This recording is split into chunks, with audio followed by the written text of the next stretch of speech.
नुआ रूपरे आसबाकू जाउछि आधार ना रहिबो नाम ना रहिबो ठिकाना फोटो क्यूआर कोड रे हेबो काम।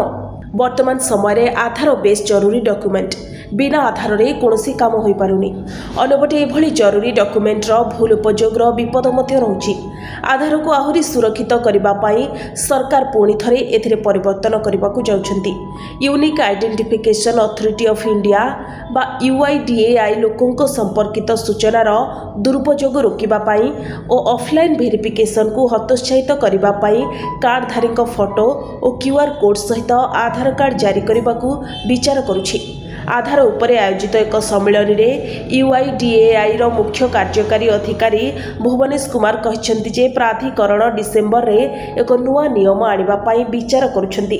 किछि दिन पूर्वे नूतन आधार ऐप लॉन्च करिबा परे UIDAI रो आउ एक गुरुत्वपूर्ण ऐप प्रचलन करिबाकू प्रस्तुत हेउछि। एक रिपोर्ट अनुसार यह ऐप ऑफलाइन जांच को सरल करिबा पई अणाजिबो।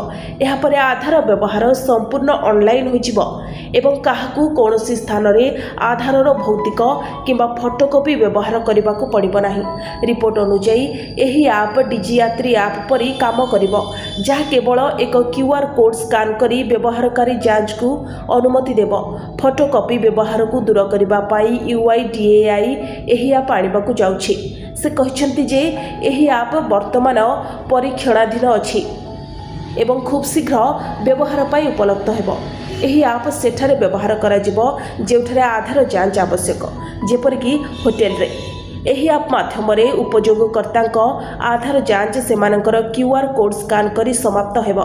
सेमानकर आधार कार्ड रो एक भौतिक कॉपी किंबा फोटोकॉपी प्रदान करिबा परिवर्ते व्यवहारकारी को केवल क्यूआर कोड देखाइबाकू पड़िबो। एही क्यूआर कोड UIDAI रो सद्य लॉन्च होइतिबा आधार ऐप माध्यम रे शेयर करा जाय परिबो। रिपोर्ट अनुसार UIDAI रो आधार कार्ड रो भौतिक रूप परिवर्तन करिबा विषय रे विचार करुछि।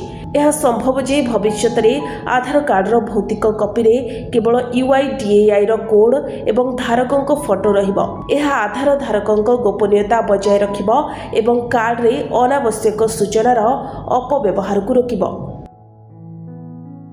ब्यूरो रिपोर्ट, प्रभात न्यूज।